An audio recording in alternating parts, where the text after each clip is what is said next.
হরে কৃষ্ণ। আজকের ভিডিওতে আমরা জানব গুণাতীত কাকে বলা হয়। এই জগতে তিনটি গুণ রয়েছে, সৎ, রজ এবং তম। শ্রীমদ্ ভগবদ্গীতায় একটি শ্লোকে অর্জুন শ্রীকৃষ্ণের কাছে জানতে চাইছেন যে ভগবান, যিনি এই তিনটি গুণের ঊর্ধ্বে, তাকে আমরা কি কি লক্ষণ দ্বারা চিনতে পারব, তার আচার আচরণ কী রকমের। তো এই প্রশ্নের উত্তরে ভগবান শ্রীকৃষ্ণ অর্জুনকে কি বলছেন সেটাই আমরা আজকের এই ভিডিওতে বোঝার চেষ্টা করব।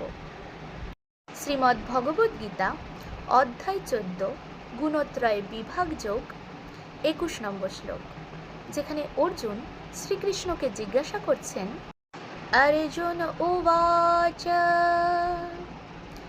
কৈলিঙ্গস্ত্রিন গুণাতীতান अतीतो भवति प्रभो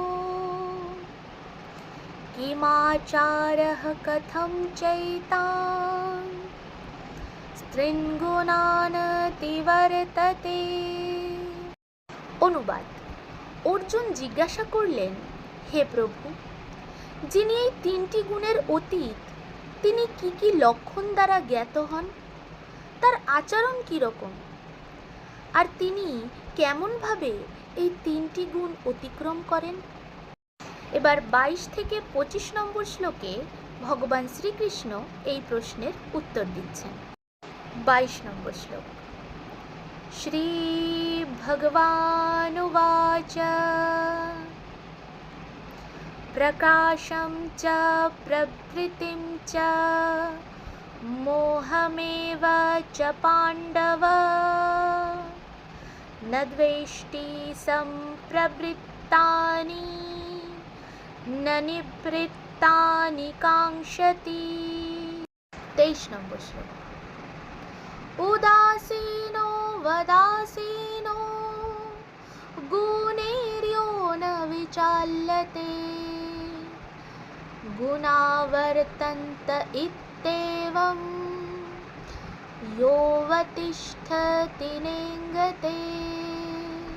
24 এবং 25 নম্বর শ্লোক, সমদুঃখ সুখ স্वस्थः সমলোষ্টাশ্মকাঞ্চনः তুল্যপ্রিয়া প্রিयो ধীরः তুল্যনিন্দাত্মসংস্তুতিः মানপমানयोस्तुल्यः तुल्यमित्रारिपक्षयोः सर्वरम्भपरित्यागी গুণাতীতঃ স উচ্যতে।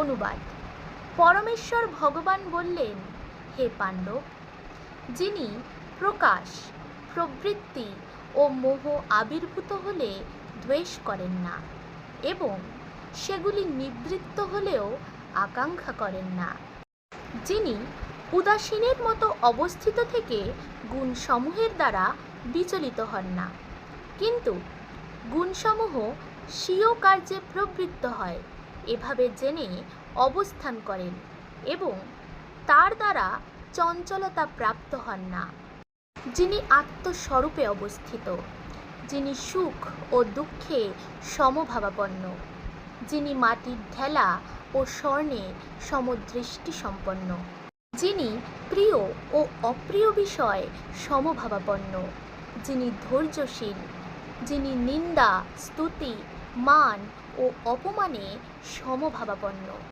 যিনি শত্রু ও মিত্রের প্রতি সমভাবাপন্ন এবং যিনি সমস্ত কর্মোদ্যম পরিত্যাগ করেন, তিনি গুণাতীত বলে কথিত হন। তো বন্ধুরা, এই ছিল আজকের ভিডিও। দেখা হবে পরবর্তী ভিডিওতে। সবাই সুস্থ থাকবেন, নিজের খেয়াল রাখবেন। রাধে রাধে। ভগবানের বিশ্বরূপের তুলনা কার সাথে করা হয়েছে? এই প্রশ্নের উত্তর আছে শ্রীমদ্ ভগবদ্গীতার 11 অধ্যায় অর্থাৎ বিশ্বরূপ দর্শন যোগের 12 নম্বর শ্লোকে। তাহলে আসুন জেনে নেওয়া যাক। देवी सूर्यसहस्रस्य भवेत् সহস্রপদুত্থিতা यदि भाः सदृशी स्यास्य ভাসস্তস্য মহাত্মনঃ। অর্থাৎ যদি আকাশে সহস্র সহস্র সূর্য যুগপৎ উদিত হয় তাহলে তার দীপ্তি সেই মহান বিশ্বরূপের প্রভার সমতুল্য হতে পারে। রাধে রাধে।